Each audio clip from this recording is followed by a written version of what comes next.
คุณพุทธเร็ว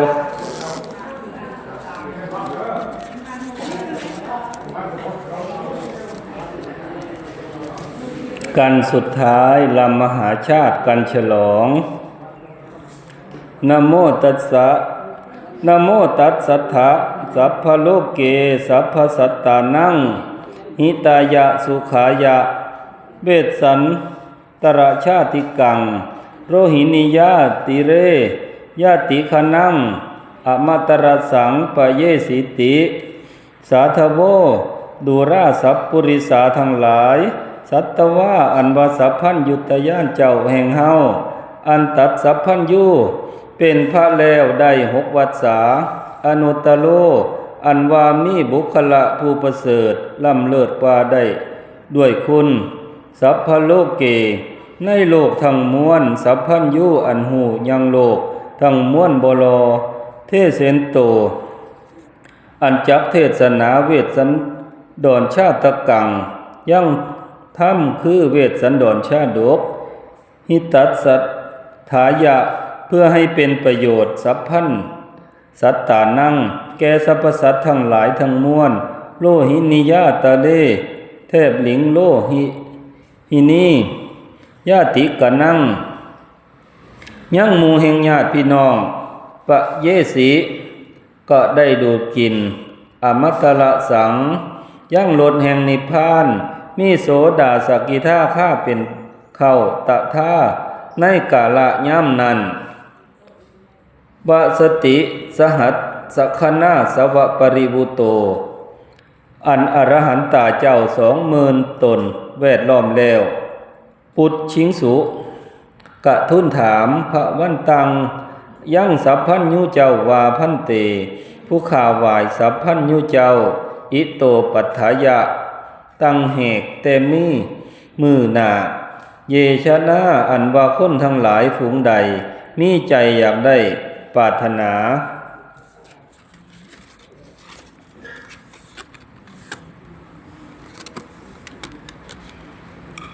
บารบอนมือกะไพ่นาปูเชตวาบูซาวายนบคบลำย่ำแยงยั่งมหาเวทสันดรชาดกอันนี้ด้วยเครื่องกิยาปูชาอันมากพ่อพันทุกอันทุกสิ่งจริงตั้งจิตยั่งพังด้วยตนกดีลิคิตตปฏิหิตังโคปะตังว่าได้สั่งได้เขียนได้รักษาไว้ได้ไหว้นบคำลบบูชาได้หบห้อมเอาซึ่งกันแลวักเป็นปันสืบสายด้วยสาธยายกันก็ดีแบ่งให้ทานโมทนาเทศนาไว้เป็นปันเป็นทอนก็ดีพระลังอันว่าพระหลานิสงฆ์กิ่งภวิสติกะจักนี้เป็นสิ่งสันใดกะขาเล่พระขว่าอันว่าสัพพัญญูเจ้าอาหะกาวาเยเกจิภิกขเวสหัสสกังปูชาหิสกะกาลังดูลาภิกขุทั้งหลายเยเกจิปุคละอันว่าบุคคลผู้ใดผู้หนึ่งหรือทั้งมวลสหัสสกังปูชาทิสการังยาหริตวาน้ำเอามาแล้วยั่งเครื่องสักการะเป็นเข้าพ่อพันทุกสิ่งคือว่าประทูปพันดวงประทีปพันดวง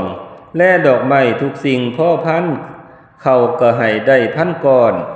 ช่อทุ่งพันทุกอันและบูชาด้วยข้าละคำลบได้ตั้งหูฟังแบ่งกายเนื้อตนให้ซื้อและอ่อนย่อมย่อบ่บนน้อมกอบด้วยชุ่มชนมือ10 นิ้ววายเหนือวางคิ้วแล้วจงฟังเอายั่งมหาเวทสันดรชาดกดวงนี้ให้แล้วในวันหนึ่งวันเดียวอย่าได้ประมาทด้วยกายและวาจาจิตสัพพังอิทธิตังอันว่ากรรมปรารถนาทั้งมวลเตสังปุคละนังแห่งผู้คนทั้งมวลฝูงนั้นสมิจฉติกะจักแล้ว บารบวนสามมุเขแต่ที่ช่องหนาแห่งองค์พระเจ้าชื่อว่าเมตไตยะจักอันลงมาเป็นพระภายหนาพุ่นแท้ดีลีเมตไตโยพุทโธอันว่าพระพุทธเจ้าตนชื่อว่าเมตไตยะประกาศเสสีกะจักสำแดงมรรคผลธรรมมาดวงยิ่งพร้อมสิ่งบะละบะวันนะเตชะนายังฝูงคนทั้งหลายฝูงนั้นปาเยสติกะจักได้ดูดกินยังลดธรรมดวงวิเศษมากกิเลสตัณหาด้วยธรรมเทศนาให้เทิงข้องนี่ละพันเป็นที่แล้วเยชนะอันว่าคนทั้งหลายฝูงใดปฏิฆาเหตวาปูเชตวาได้ฮับเอาและบูชาปฐมะมาเลยะยังสัตตตัสสะคาถาปฏิมัติตังยังกันมาไลมื่นอันเป็นกันปฐมอันประดับประดาไปด้วยคาถาทั้งหลาย37คาถาเตชะนะอันว่าชนทั้งหลายฝูงนั้นสังสารันตาอันหัวรวัตตะไปมาในวัฏสงสารอุปปัชชนติอุปปัชชันติเทียนย่อมจักได้เกิดในกำเนิดอันเป็นเท่าพญาและพามฝูงมีเข่าและข้ามม้วนมากพร้อมทุกสิ่งโยธากับทั้งจตุรงค์องคเสนาสี่จำพวกหากแวดล้อมอ้อมเป็นปริวารสัพพะเวในชาติทั้งมวลอันจักเกิดมาภายหน้าพูนจักได้ถึงอรหันตาอันประเสริฐในสำนักพระเจ้าเมตไตยะบ่คลาดบ่แคล้วและเยชนะอันว่าคนทั้งหลายฝูงใดปฏิฆาเหตว่ามาหับเอาแล้วและบูชาทุติยะมาเลยยังจัตตาลีสัคาธาปฏิมัตติตัง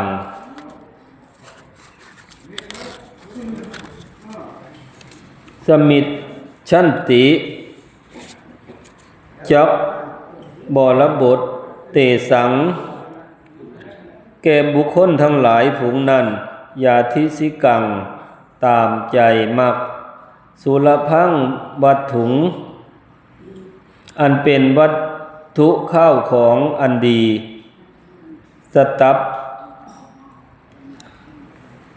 ตะกัมมการาภิริยาปิแม่นได้ลูกชายได้เมียและได้คนกระทำการข่อยหญิงข่อยชายก็ผู้ดีมีใจอันอ่อนหวานประกอบด้วยข้องวัดปฏิบัติทุกเมื่อสัทธหันติเทียนย่อม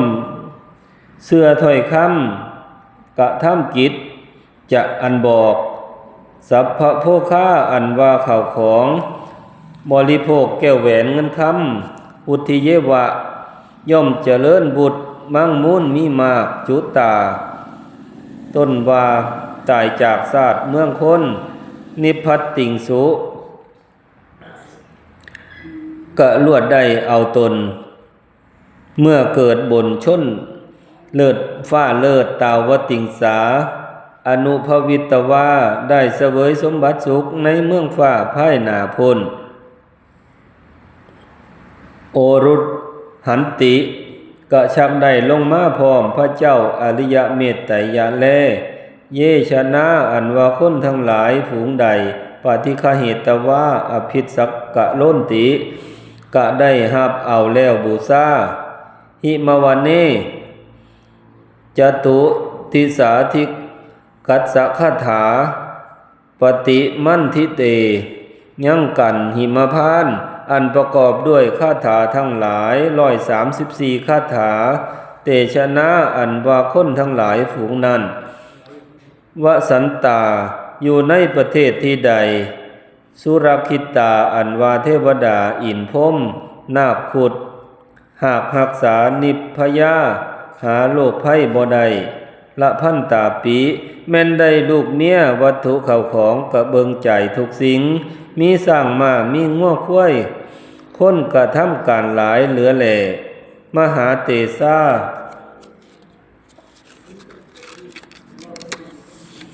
มีเตชะอานุภาพแผ่ไปไกลพ้นวิสัย8โยชน์มุจจิตวาย่อมพ้นจากโทษทั้งมวลพหุโภคามีเข้าของเงินทองย่อมมากสุรูปา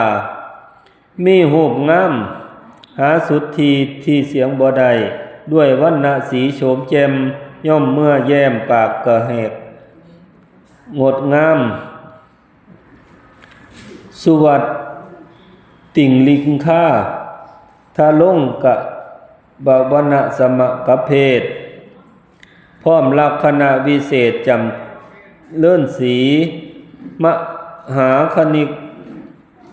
มีหมู่ลิพ้นโยธาอันมากหากแวดล้อมชะพัดอ้อมอยู่อาสาเยชนะอันว่าคนทั้งหลายฝูงใดคณะหันตาปุชังกะโลนติก็ได้รับเอาแลบูชาทานขนเทนวาทิกะเทวะคาถาปฏิมัติดิตายังกันซื่อว่ากันท่านกันอันประกอบด้วยคาถา204พระคาถา209พระคาถาเตชนะอันว่าคนทั้งหลายฝูงนั้นอนุสังกัปปามีคำปรารถนาบ่หดย่อท่อไปมาปริสุทธิ์ต่ำประมัดปุคลาเป็นบุคคลผู้ประเสริฐชายานุคาอันใดเกิดในกำเนิดใดๆสุขาย่อมมีสุขทิพโภคามีเข่าขอเครื่องบริโภคเป็นทิพวัฏฐานิสัชโยที่มีอยู่ทางกินทางนั่งที่นอนที่ยืนเที่ยวไปมาก็เป็นทิพมีลูกเมียสร้างมาค่อยข้าง้อคุ้ยดีทุกสิ่งอติคชราทัพพระผ้านมัดภาวา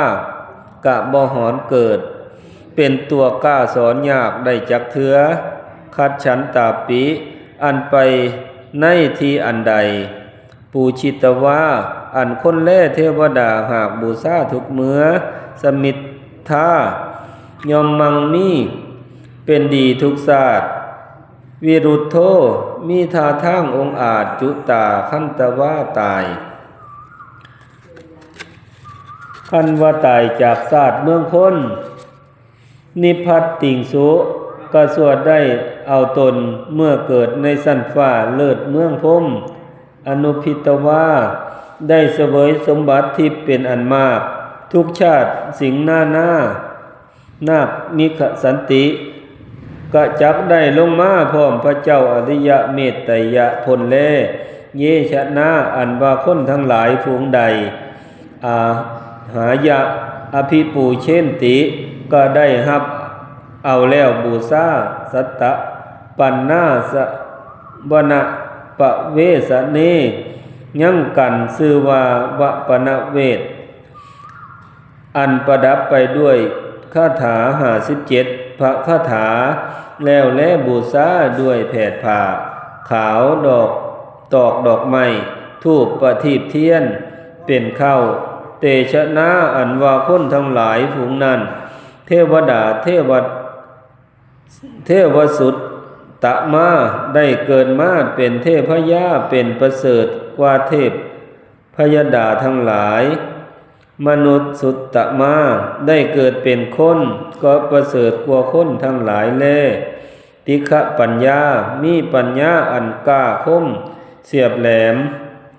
สุวิตุนทนามีเข้าของบริสุทธิ์ดีมีลูกเมียคนอาสาส่วงไส้ญาติติกาวงศากะบริสุทธิ์ที่ป่าจากะเป็นทีเพิงแก่คนทั้งหลายทุกชาติอฉัมพิตาอันบ่กลัวเก่งด้วยประการใจจักสงจักสิงและจักมียศยิ่งเป็นพญาผาบโลกด้วยราชนุภาพ ข้าศึกย่านขาบขอวอนเยชนะอันว่าคนทั้งหลายฝูงใดข้าเหตุว่าอภิสักกะล้นติก็ได้รับเอาแล้วแลบูชาเอกานสติชูชะกับปับพังยังกันชื่อว่าสู้ศกกะมีคาถา79พระคาถาแล้วแลบูชาด้วยดอกไม้แลแผ่นผ้าเทียนธูปทุ่งธูปแล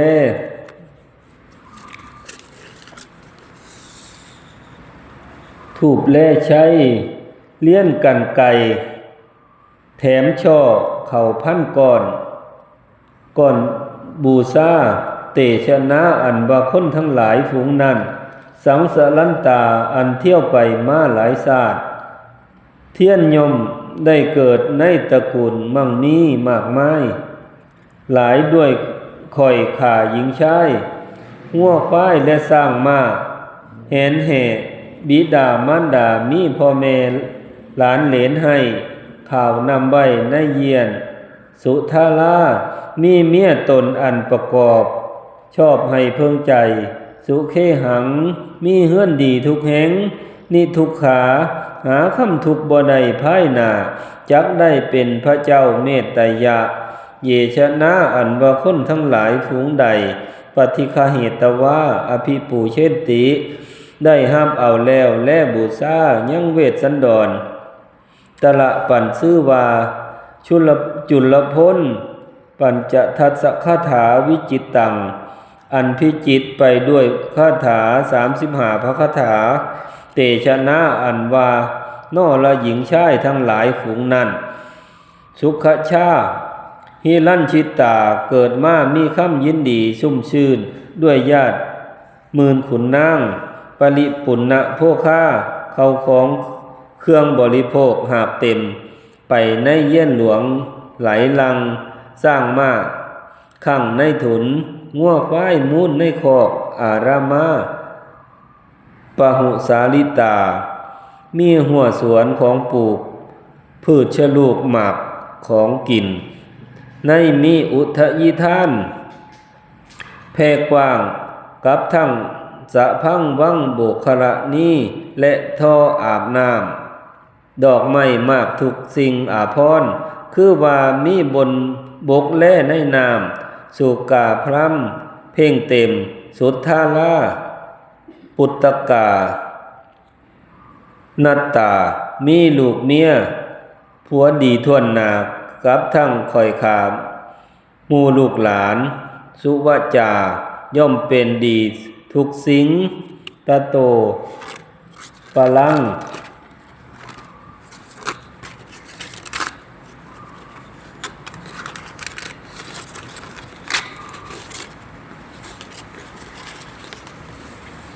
ภายหน้า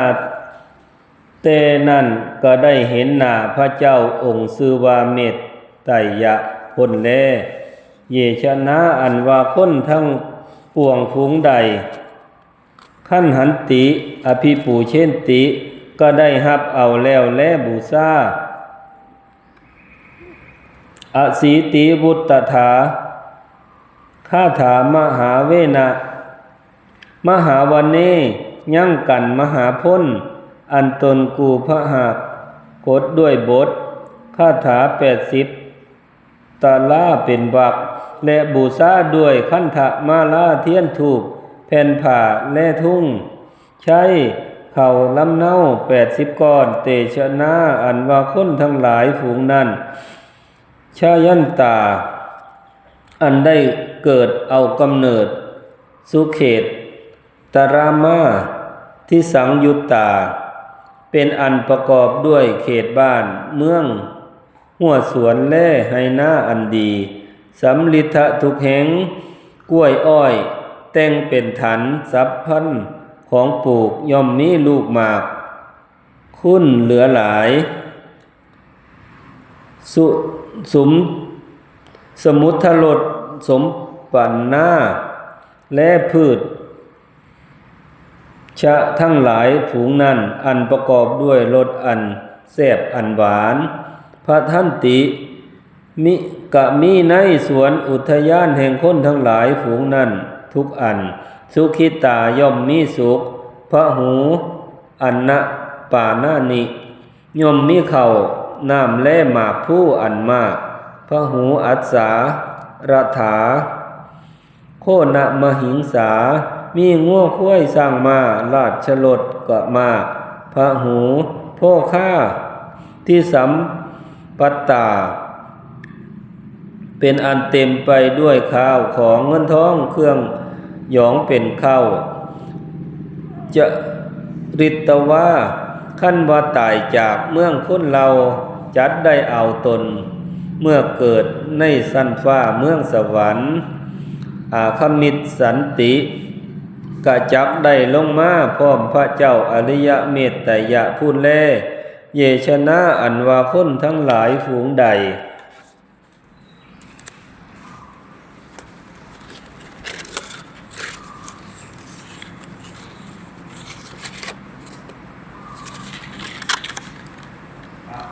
สมาทานาพิปูเช่นติ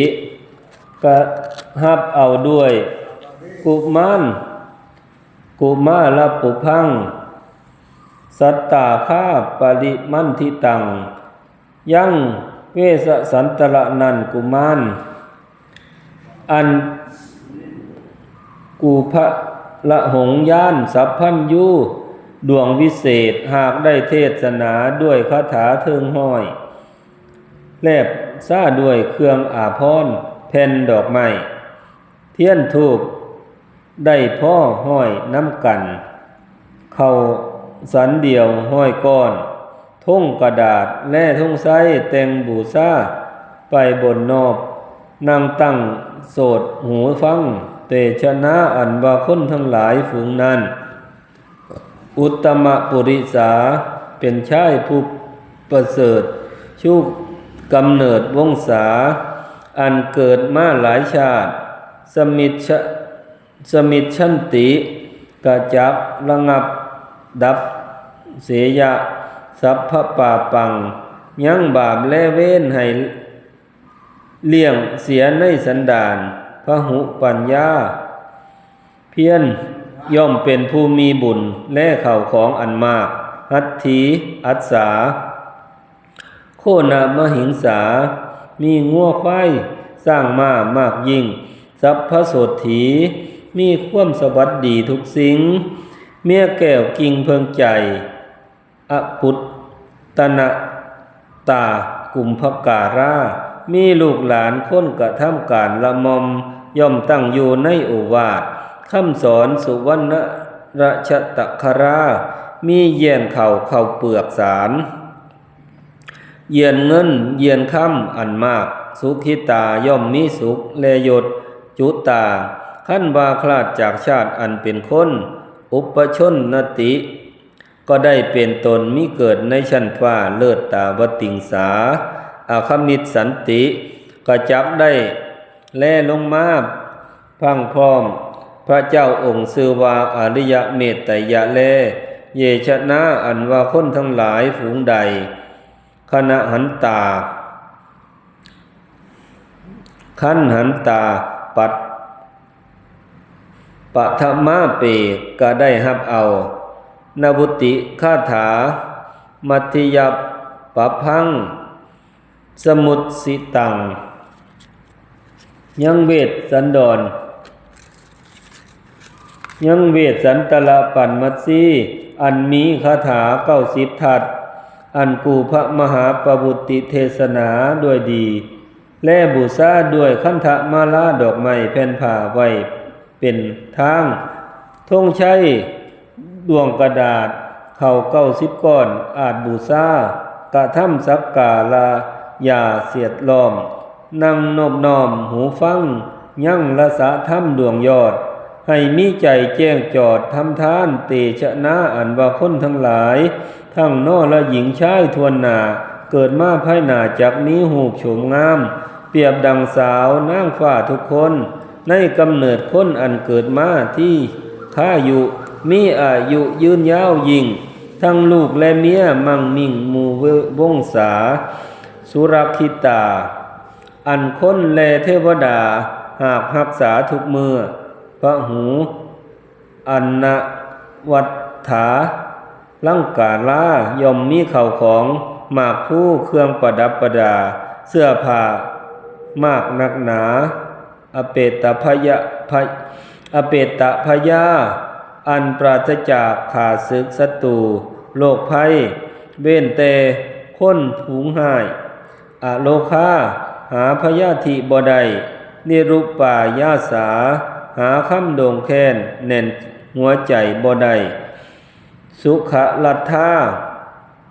ย่อมมีสุขทุกเมื่อตะโตภายหน้าแต่นั้น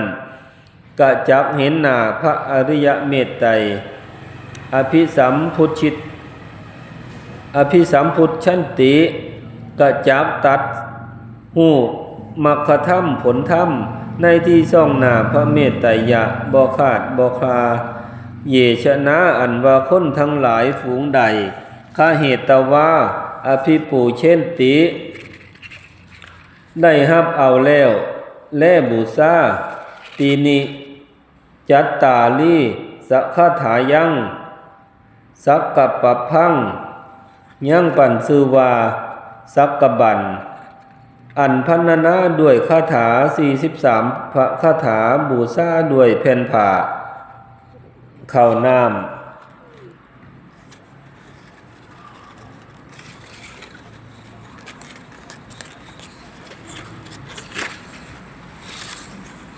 ประทูปเทียนทุ่งและดอกไม้ได้43ตามพระคาถาเตชะนะอันว่าคนทั้งหลายฝูงนั้นพระหุลาภาได้ลาภสักการะกมากปากตาเกิดมาย่อมภากฏด้วยสมบัติและยศศักดิ์บริวารปูชิตาอันคนและเทวดาหากบูชาทุกเมื่อสุทธาลามีเมียพุทธศีสะอาดสุพุทธตนัตตามีลูกเต้าหลานเหลนหากฉลาดในการกลองคล่องวัดปฏิบัติเหตุว่าเห็นเหตุเศร้าทุกยามเตชะนาอันว่าคนทั้งหลายฝูงนั้นมีเดชะฤทธิอนุภาพมากภายหน้าแต่นั้นจักได้เห็นหน้าพระเจ้าองค์สือว่าเมตไตรยะแลเยชนะอันว่าคนทั้งหลายฝูงใดอาทิยมานาปูช่างกะโลนติก็ได้รับเอาแล้วแลบูชามหาราชเอกูณสัตตติคาถาวุตเตยังกันมหาราชอันประดับด้วยคาถา69พระคาถาและบูชาด้วยดวงดอกมาลาประทีปประทูปแผ่นผ้าและธงชัยทุ่งกระดาษเข้า69ก้อนอาจบูชาใส่ใจฟังยาประมาทภายหน้าพ้นหากจักได้ดังคำปรารถนาพระหูโภคาเกิดมามีเข่าของมากญาติพี่น้องหากหลวงหลายพระหูท่าสีท่าสากุมมกาลายุตตาประกอบด้วยข่อยหญิงข่อยชายและคนกระทำการอันมากและสร้างมางัวควายวิรุณปหัตตาวิรุณหปัตตา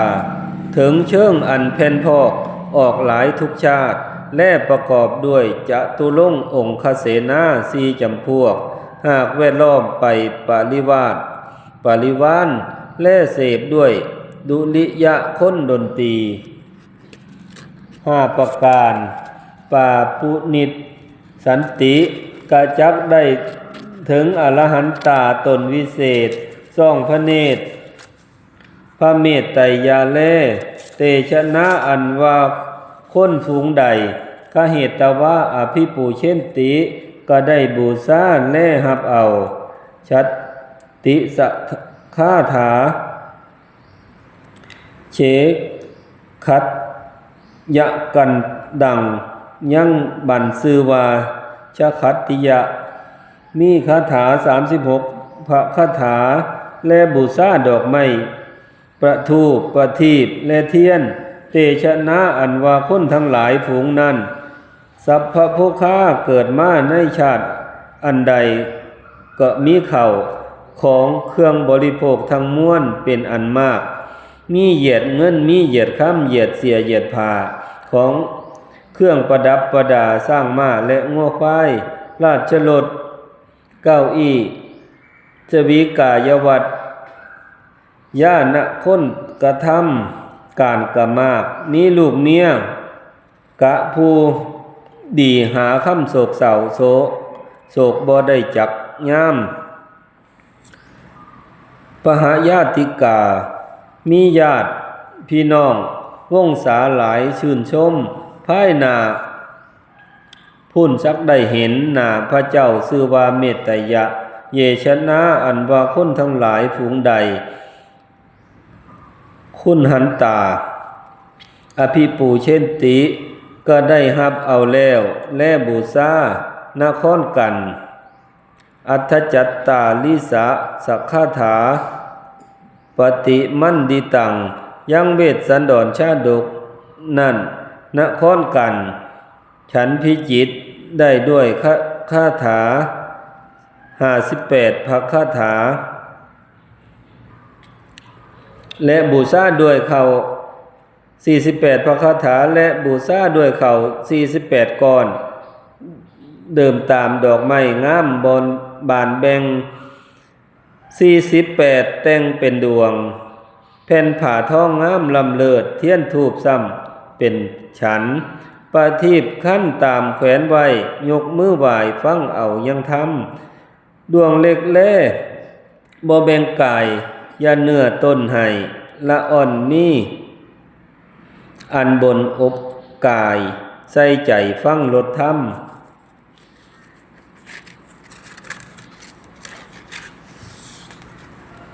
ด้วยหน้าสองเสชนาอันว่าคนทั้งหลายฝูงนั้นราชาพระวิสันติเกิดมาจักได้เป็นพระยาตนประเสริฐเลิศแล้วด้วยแก้ว7ประการมีปัญญาเจริญเฮืองสะอาดมีภาษาแก้วอันประเสริฐแล้วด้วยนุ่มสาวสนม60,000มอมชื่นแกว้งจามลีทั้งมีเศรษฐีและพามนะปะโลหิตาจารย์ผู้ฝูงฉลาดอมาตย์ยั่งมูพร้อมมูจะตุลงองคเสนา4พวกหากมาเสพด้วยอาการหลากหลายพินภาคของนั่นพี่ลี่เสียงกองตีเข่งคืนสร้างมาหินสิงโคงทั้งเพลงละบำพร้อมทุกสิ่งพ้นหลายยิ่งผาล่าฝูงอาสาพวกธนูและหอกดาบปริวาโลโตปริวาลิโตหากเป็นปริวานเวทล้อมอยู่ทุกภายอนัตตะโภคามีข้าวของหลายแสนซ้ำมีลูกหลานว่าเดิมตามวงศางามเชื้อชาติย่อมเป็นอาจกว่าคนทั้งหลายจุตาอันว่าตายจากชาติเมืองคน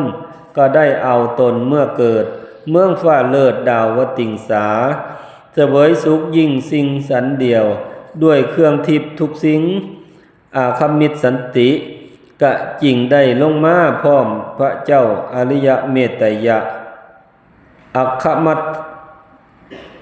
ธรรมังปะเยสันติกะจักได้ดูดกินยั่งลดธรรมดวงยิ่ง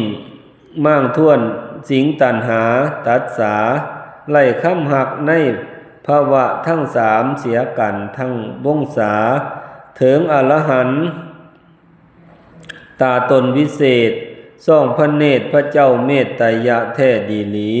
เยชนะอันว่าคนทั้งหลายฝูงใดมีใจมักใครอยากเห็นหน้าพระเมตยะ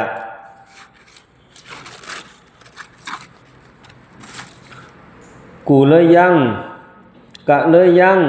เพิ่งกะทำตามทุกสิ่งตั้งใจยิ่งบูชามหาเวทสันดรชาดกให้แล้วในมือนี้ หนึ่งบั้นเดียว ยาคลาดยาคลาภายหน้าพ้น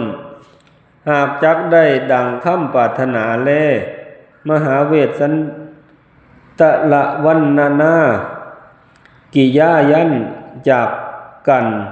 หับมหาเวสสันดรชาดกสัมพุโตกาแล้วพ่อนี่ก่อนแลจบกันฉลองทอนี่ก่อนแล